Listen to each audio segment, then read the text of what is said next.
नमस्कार, प्रणाम और जय हिंद। एक बार फिर स्वागत है आपका डिज़ाइन अवेयरनेस ड्राइव के इस क्लासरूम में, जहां पर हम डिस्कस करेंगे क्लास वाइज और आपको प्रिपेयर करेंगे डिज़ाइन के क्षेत्र से जुड़े सारे कॉलेजेस के बारे में। तो आइए चलिए इस क्लासरूम को शुरू करते हैं और जानते हैं कि डिज़ाइन एजुकेशन जो है किस तरह से हमारी लाइफ से जुड़ा हुआ है और उसमें करियर बनाने के लिए आपको क्या करना चाहिए और किन किन बातों का ध्यान रखना चाहिए। पिछले क्लासेस में हम लोगों ने अभी तक जो सीखा है मैं एक बार ये रिकैप करा दूं, और जो लोग इस वीडियो को देख रहे हैं प्लीज़ एक बार जाके उस वीडियो को वापस देखें ताकि आपको पूरे सीरीज़ का मतलब समझ में आ जाए। मैं एक बार फिर से आपको रिमाइंड करा दूं कि ये पूरा वीडियो समझने के लिए आपको डे 1 से लेकर लास्ट डे तक का सीरीज़ को फॉलो करना होगा, और ये एक तरह से क्लासरूम है। बस अंतर ये है कि इस क्लासरूम में आप एब्सेंट चाह के भी नहीं हो सकते हैं, और अगर एब्सेंट आप हो भी गए तो आज नहीं तो कल आप आकर वापस वो देख सकते हैं। फिर भी you will have to plan the complete series. आपको पूरे सीरीज़ को प्लान करना होगा आप कैसे देख रहे हैं, और अगर इस पर अधिक से अधिक फ़ायदा आपको लेना है इस वीडियो से तो आप हर दिन एक टाइम पे अपने टाइम को फिक्स कीजिए, उस टाइम पे प्रैक्टिस कीजिए और वीडियो को देखिए और जानिए समझिए। उसके बाद जो भी प्रॉब्लम्स होंगी आप हमसे कमेंट में पूछ सकते हैं, चाहे आप हमारे को मेल कर सकते हैं, चाहे आप हमसे डायरेक्टली हमारे फ़ोन पे व्हाट्सएप पे बात कर सकते हैं। और मेरे अलावा ऐसे बहुत सारे मेंटर्स हैं जो धीरे धीरे वीडियोज़ में आएंगे और आपको सिखाएंगे और आपके प्रॉब्लम्स को डिस्कस करेंगे। तो चलिए शुरू करते हैं हम लोग रिकैप से। जो पहला चीज़ हम लोगों ने सीखा था वो था ऑब्जर्वेशन स्किल्स। जो दूसरी बात थी वो थी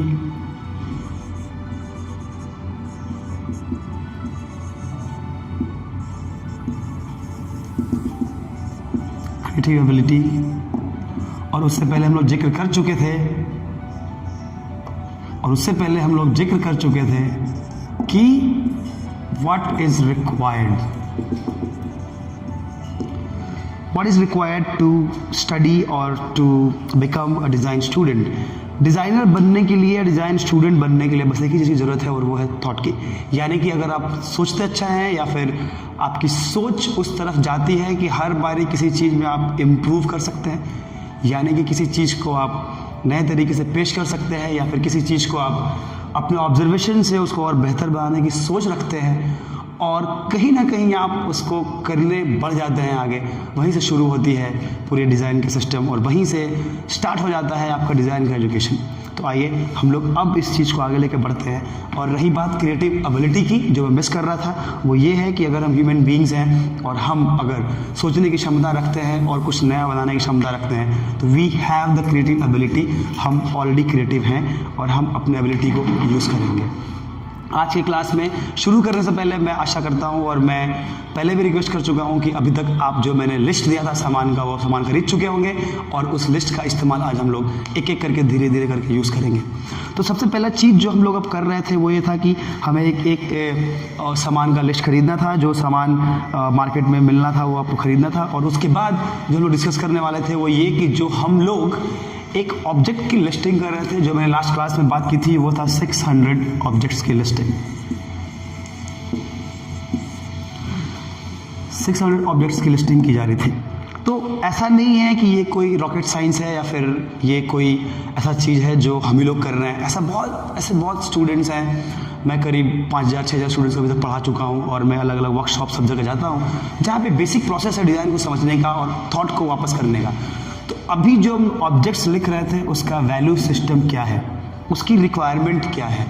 तो अगर आप एक बारी कोई ऑब्जेक्ट के बारे में लिखते हैं या फिर उसके बारे में सोचते हैं, तो सबसे पहली चीज़ जो दिमाग में आती है बात, वो क्या होती है? वो ये होती है कि जब आप उस ऑब्जेक्ट को देख रहे होते हैं या फिर जब पहली बार कभी उसको देखा था आप उसको रिकॉल करते हैं।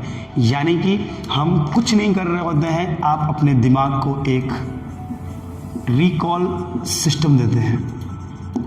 अब मैं आपको बताऊं कि रिकॉल कितना इंपॉर्टेंट है, रिकॉलिंग सिस्टम को डेवलप करना कितना इंपॉर्टेंट है। एक सिंपल एग्जांपल लेते हैं एयरटेल की। आप टीवी पर दिन भर एयरटेल देख रहे होते हैं, अचानक से घर से बाहर निकलते हैं, गेट के आगे पान दुकान के डब्बे पे लगा होता है, उसके बाद फिर आप आगे जाते हैं, रिक्शा पे लगा होता है, फिर उसके बाद अचानक से आप ट्रैवल करने जाते हैं तो हाईवे पे बड़े बड़े होर्डिंग्स लगे होते हैं। एयरटेल जबकि सबसे बड़ी कंपनी है और इंडिया में सबसे अधिक लोगों के पास उसके पास सब्सक्राइबर्स हैं, कस्टमर्स हैं, उसको भी ज़रूरत पड़ती है लोगों को याद दिलाने की कि हाँ मैं हूँ, I exist, so I am there for you, मैं आपके लिए हूँ और एयरटेल अभी भी है, आप जुड़िए जुड़िए जुड़िए जुड़िए जुड़िए।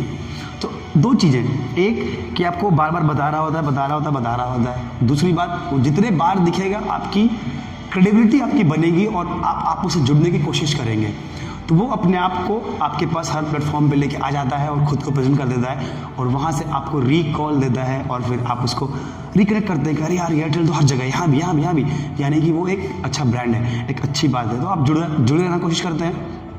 और ख़ास बात यह है कि मैं भी एयरटेल यूज़र हूँ, तो एक एग्जाम्पल अच्छी सी बात है।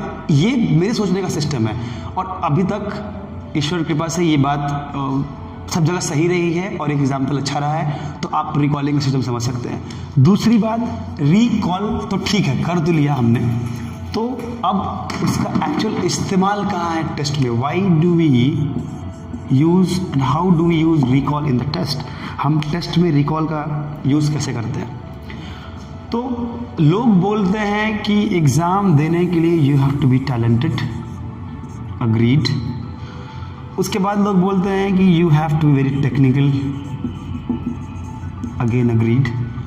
उसके बाद हम बोलते हैं कि आपको बहुत स्ट्रैटेजिक होना चाहिए, स्ट्रैटेजिक होनी चाहिए आपकी सोच। ये तीनों बातें सही है, I have agreed all these 3 points.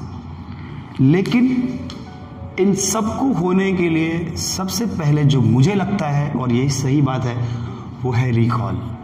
मैं बहुत तेज हूँ, मैंने बहुत सारी किताबें पढ़ ली हैं और अचानक से टेस्ट के दिन एक ऐसी बात मैं भूल गया जो शायद सारे किताब से नहीं आया और मैंने जो नहीं पढ़ा था वही आ गया। गुजरा हूँ मैं उससे, लेकिन मेरे पास उसकी रिकॉल वैल्यू नहीं थी। मैंने ना उस आंसर को रिकॉल वैल्यू देने की कोशिश नहीं की थी और सही टाइम पे सही मौके पे मुझे वो बात याद नहीं आई। कहाँ गया आपका टैलेंट? रखा का रखा रह गया। और आप, दूसरी बात, वहाँ पे प्रेशर होता है टाइम लिमिट का, तो उस टाइम स्टिपुलेटेड टाइम लिमिट में, उतने ही टाइम के समय सीमा में अगर कोई बात आपको याद नहीं आती है, इसका मतलब कि आप मिस कर चुके होंगे। क्यों? क्योंकि आपके पास ना 1 मिनट के बाद दूसरा मिनट में सेकंड क्वेश्चन करना आता है और ये टेक्निकल चीज़ है जो आपका टेक्निकल एस्पेक्ट है, बट आपके पास वो टाइम नहीं बच रहा है। तो अगर कोई भी चीज़ अगर रिकॉल करने के बाद याद आए, तो वो चीज़ अगर टाइम पे याद आ जाए तो आप टेक्निकली अपना टाइम बचा सकते हैं। उसके बाद जब टाइम पे काम होगा तो आपका टैलेंट भी थोड़ा और समय एक्स्ट्रा डिलीवर करेगा। उसके अलावा आपकी स्ट्रैटेजी काम कर रही होगी और जब प्लान कर रहे होते हैं कितने घंटे में इतना क्वेश्चन, इतने में इतना क्वेश्चन, वो क्वेश्चन कर रहे होंगे आप और आप उसको यूज़ करना शुरू कर देंगे। तो इसलिए recall is very very very important. हम उसको रिकॉलिंग करना ज़रूर रखेंगे अपने पास और किसी भी चीज़ को रिकॉल करने की ज़रूरत है और उसी से आप पूरा टेस्ट दे रहे होंगे। अब एक छोटे एग्जाम्पल से डिस्कशन करते हैं कि आखिर रिकॉलिंग की प्रैक्टिसिंग हम कैसे करें। एक छोटी सी बात है। अब मेरी उम्र 32 साल हो गई है। मैं बच्चों को पढ़ाता हूँ, खुद हर दिन एक नया टॉपिक पढ़ता हूँ और देखता हूँ कि देश दुनिया में नया क्या हो रहा है। अब आप इमेजिन कीजिए कि जो इंसान इस उम्र में नई नई चीज़ों को ऐड कर रहा होता है और अपनी नॉलेज डिलीवर कर रहा होता है, उसको भी ज़रूरत पड़ जाती है कि बचपन में मैंने किस खिलौने से खेला था। अब आप इमेजिन कीजिए कि अचानक से मैं कहीं पढ़ा रहा हूँ या फिर मैं कोई बहुत ही इंपॉर्टेंट काम कर रहा हूँ और एक वीडियो आता है जहाँ पर एक बच्चा छोटे से कागज़ से एक कागज़ की किश्ती बना रहा है और पानी में वो चला रहा है। अचानक से मुझे याद आता है वो इवेंट, वो इंसिडेंट अपने लाइफ का, वो पल जब मैंने पहली बार कागज़ से किश्ती बनानी सीखी थी और उसको कहीं ना कहीं बारिश के पानी में या फिर किसी पानी में चलाने की कोशिश की थी, या फिर वो दिन जब मैंने पहले बार हवाई जहाज़ बनाना सीखा था और छत पर जाके उड़ाया था कि शायद ये पता नहीं कहाँ उड़ के चला जाए ये जहाज़। तो ये सारी चीज़ें जो हम लोग रिकॉल करते हैं वो आपको आपके बचपन में, यानी कि आपने जो चीज़ पहली बार बचपन में, फिर कभी भी जब पहली बार वो बात सुनी थी, देखी थी, उन चीज़ों से आप रूबरू हुए थे, उस समय आपको वापस लेके जाता है। और उस समय में जाने के बाद आपकी जो इस्टेब्लिशमेंट होती है थॉट प्रोसेस की, बचपन से लेके अभी तक का पूरा प्रोसेस उस प्रोडक्ट के साथ जो जुड़ा हुआ होगा, हर स्टोरी जो जुड़ी हुई होगी उस ऑब्जेक्ट के साथ, वो सारी स्टोरीज आपके रिकॉल हो जाता है।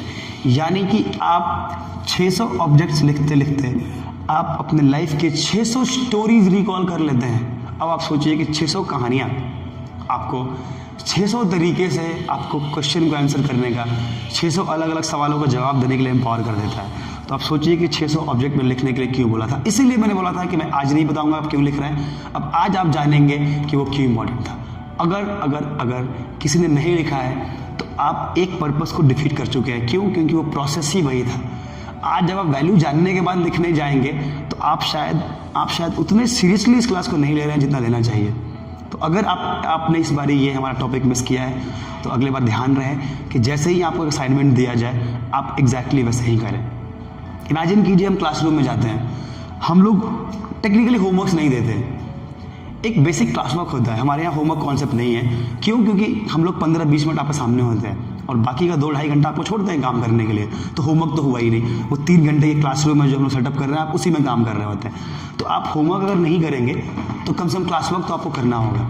और मैं बता रहा हूँ कि 3 घंटा बैठना क्यों इंपॉर्टेंट है। क्यों? क्योंकि एग्जामिनेशन जो होता है, जो मैक्सिमम ड्यूरेशन का होता है वो 3 घंटे का, उसके बाद 1-2 घंटे का। बाकी वो कैसे होता है कैट गैट मैट वो मैं समझाऊंगा आपको, बट अभी हम क्लासरूम की बात कर रहे हैं जहाँ आपको सीखना है। तो अगर हमारे को 3 आवर्स बैठकर एक टॉपिक पे ब्रेनस्टॉर्म करने की या फिर एक जगह बैठ के उस टॉपिक से डील करने की आदत नहीं है तो शायद हम अपने ब्रेन को ट्रेन नहीं कर रहे हैं 3 घंटे में एग्जाम को लिख देने की। अब सोचिए कि इसका लॉस कहाँ होगा। अगर मैं हर दिन 1.5 घंटा ही पढ़ता हूँ, 1 घंटा पढ़ता हूँ, अचानक से एग्जाम वाले दिन आप बोलते अपने दिमाग को कि भाई तेरे को 3 घंटा पढ़ना है, आपका दिमाग जो है ना वो एक्सेप्ट नहीं करेगा। कितने लोग शायद उसको झुटला भी देते हैं कि नहीं सर कर लेंगे, चलो यार सूरज तो क्या बकवास कर रहा है, हो जाता है। ये सच नहीं है।